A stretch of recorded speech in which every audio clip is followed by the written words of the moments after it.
Bonjour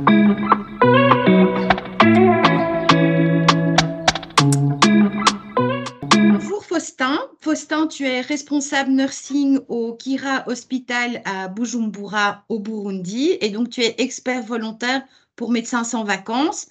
Actuellement, tu te trouves à l'hôpital général de référence de Saint-Martin de Kamina à Nyangezi, dans le sud Kivu, à environ 30 km de Bukavu en RDC-Est. Tu as donc fait le déplacement du Burundi jusqu'à Bukavu pour faire une mission de 15 jours. Est-ce que tu peux me donner un petit peu de contexte sur la région et surtout un contexte sanitaire? Bien, merci. Le contexte sanitaire, c'est qu'effectivement, comme vous venez de le dire, je suis à l'hôpital général de Nyangezi, Kamina.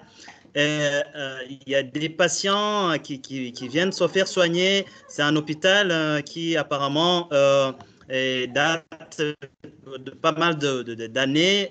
On peut apprécier déjà que c'est un hôpital qui est en pleine action, qui est fonctionnel parce qu'il y a des mouvements, il y a des patients qui viennent, il y a des patients qui sortent guéris. Et donc, pour moi, c'est un plaisir d'être dans cette mission à l'hôpital général de Nyangezi, c'est à Kamina. Le rôle d'un infirmier lors d'une mission Médecins sans vacances, qu'est-ce que vous faites? Quel est votre quotidien? Merci. Alors, par rapport à cette question, vous savez, le rôle de l'infirmier, d'abord, il est tout d'abord appelé à faire son rôle propre, à faire des actes de soins qui sont personnalisés. Mais à part ça aussi, il y a des actes qui sont prescrits par le médecin. Contextuellement, dans cette mission, en tant qu'infirmier, je suis appelé à accompagner les équipes en place dans la pratique soignante, à implémenter des soins qui sont efficaces, qui sont sûrs et qui sont aussi qui sont sécurisés. Et de cela, on doit aussi, en tant qu'infirmier, potentialiser les points forts et renforcer les capacités dans les points faibles.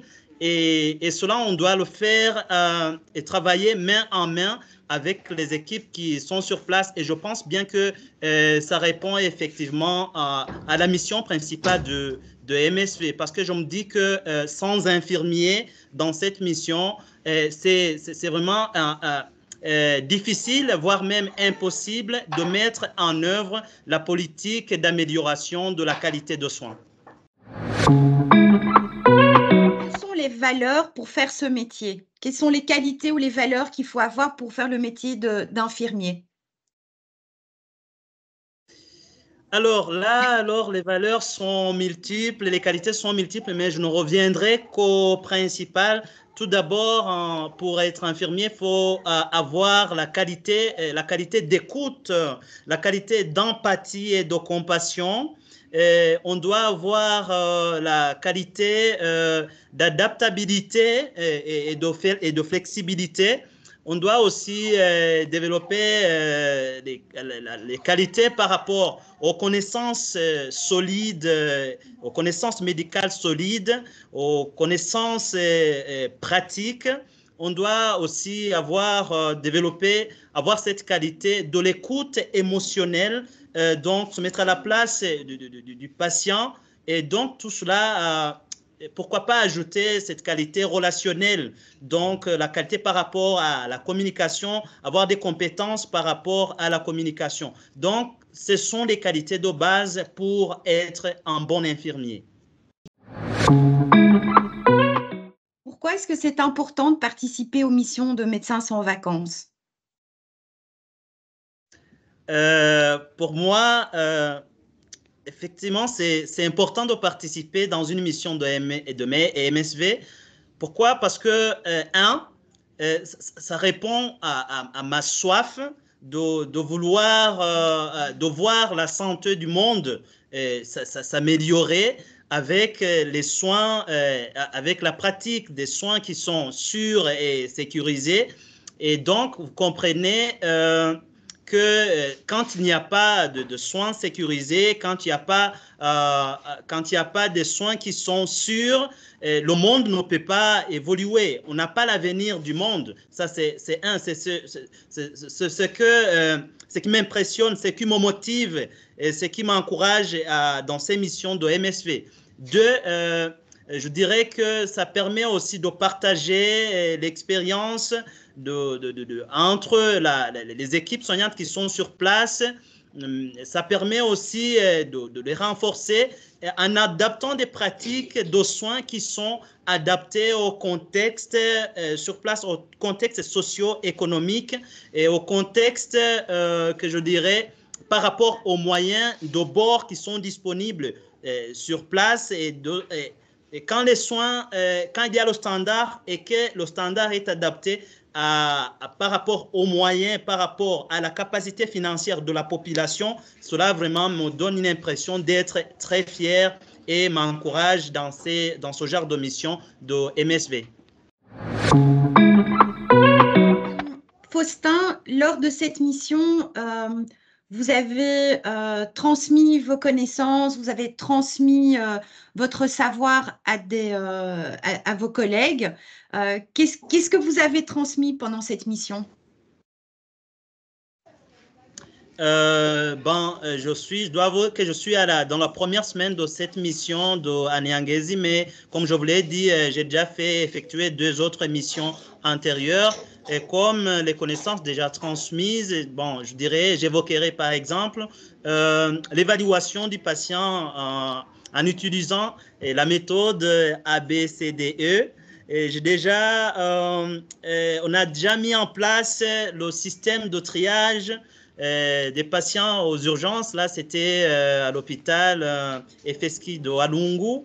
On a déjà également mis en place un système de gestion de stock des médicaments et bien évidemment d'autres consommables.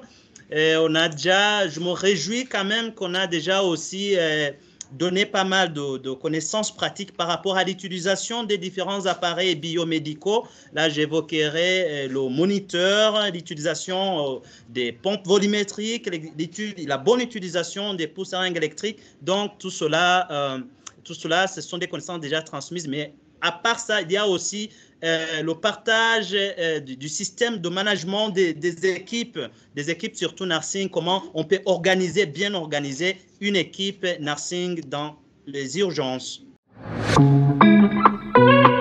l'inverse, qu'est-ce que vous avez appris de vos collègues lors d'une mission? Qu'est-ce que eux ils vous ont transmis quand vous avez été dans un hôpital lors d'une mission? Qu'est-ce que vous avez appris de vos collègues? Alors, premièrement, c'est émotionnel d'abord. Ce que j'ai appris de mes collègues, c'est tout d'abord leur hospitalité. Leur hospitalité, c'est vraiment un point que j'oublierai jamais là où je suis déjà passé. Et autre chose qui va rester gravé dans mon cœur, c'est le débrouillardisme, la façon dont ils se débrouillent avec les moyens disponibles localement et parvenir à satisfaire la patientèle ou à satisfaire la demande des patients. Ça, c'est vraiment quelque chose que j'ai hérité de ces différentes missions.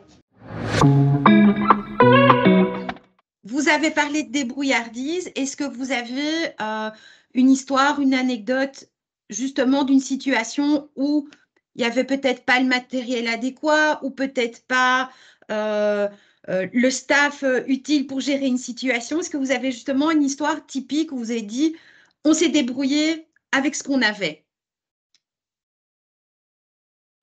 Ah ouais, merci.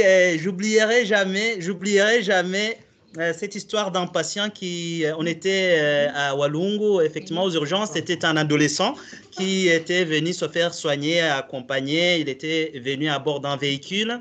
C'était brûlé au niveau du thorax et on l'a accueilli au niveau du service des urgences. Et on leur a dit, on avait expliqué, mais aussi l'équipe en place était consciente des principes d'hygiène et d'asepsie par rapport à la prise en charge d'un brûlé.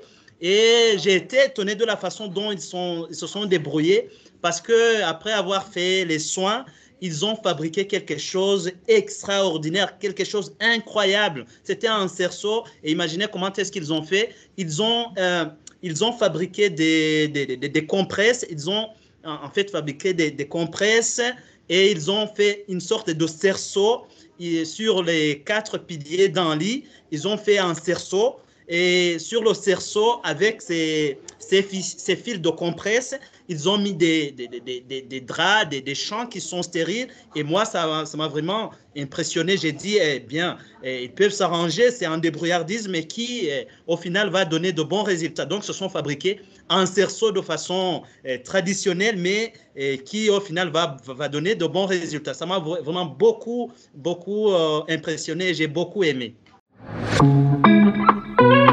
Prochain, c'est la Journée internationale des infirmiers et des infirmières. Et c'est votre métier. Donc, je voudrais savoir qu'est-ce que vous aimeriez souhaiter à tous les infirmiers et les infirmières. Tout d'abord, je souhaite à toutes les infirmières et infirmiers une bonne fête. Et deuxièmement, je leur souhaite d'avoir une prise de conscience, d'incarner ce principe que, en fait, étant infirmier, on est l'avenir du monde. Alors, il faut que les infirmiers, nous tous prenions conscience de ça, que nous sommes l'avenir du monde entier. Et donc, c'est ça le message pour cette journée internationale de l'infirmier à l'endroit de toutes les équipes infirmières du monde entier. Donc, soyons conscients, incarnons ce principe, gardons à nous et vivons du jour au jour que nous sommes l'avenir du monde.